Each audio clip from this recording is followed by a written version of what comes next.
Pamaosing kitab suci ing dalu menika kapendhetaken saking Yohanes 16 ayat 12 dumugi gang 11. Mekaten pangandikanipun. Isih akeh prakara kang perlu dak tuturake marang kowe. Nanging saiki kowe durung bisa nggayuh. Nanging yen Sang Juru Panglipur iku rawuh, ya iku rohing kayekten. Iku bakal nuntun kowe marang kayekten sasampurnane. Awit mungguh pamangsite iku ora bakal saka karsane piyambak.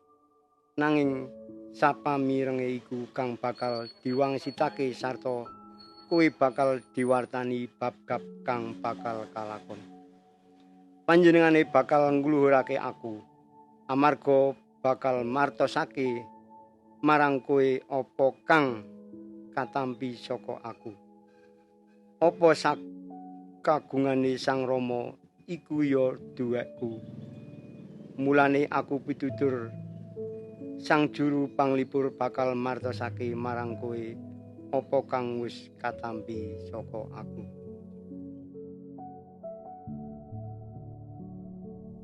Salam Bapak Ibu pasamuan GKJ Bendungan ingkang dipun kasih dening Gusti. Renungan pakempalan pandonga ingkang kaping sepisan dipun paringi jejer utawi irah-irahan. Roh Suci nuntun dateng wetahing kayekten. Roh Suci nuntun dateng wetahing kayekten.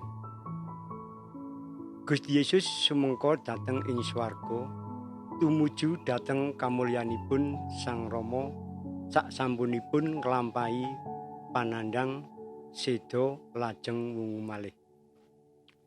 Panjenenganipun boten ngersakaken para sakabat piyambak.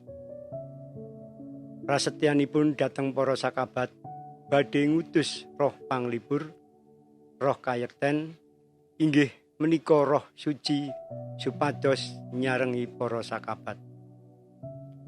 Prasetyanipun Gusti dateng para sakabat dipun tetepi wonten ing dinten Pentakosta.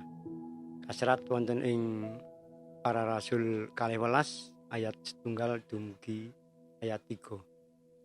Sih rahmat ingkang ageng sanget saking Sang Rama ingkang awit katresnanipun maringaken Roh Suci dhateng para sakabat lan dhateng kita ingkang sami pitados dumateng panjenenganipun.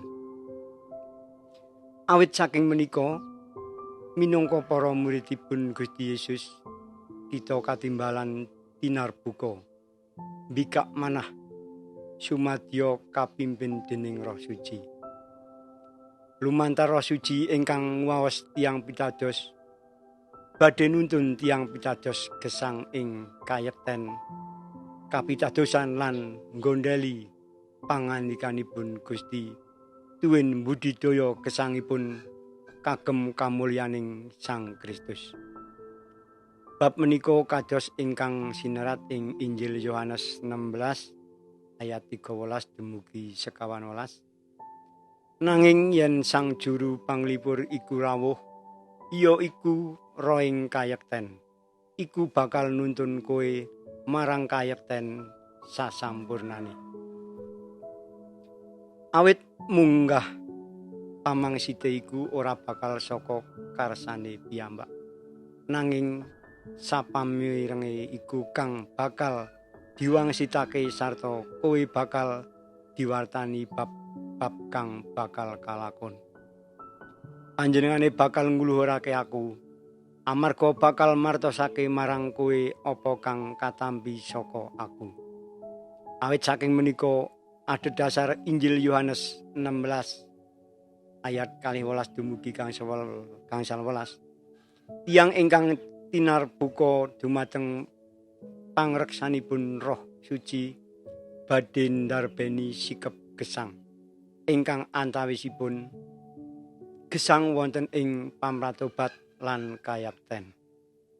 cepenganing badhe kawula aturaken namung karana kabodohan kawula Gusti kawula mboten saged ngaturaken sakwatahipun namung kawula pitados paduka ingkang mirsani sedayanipun.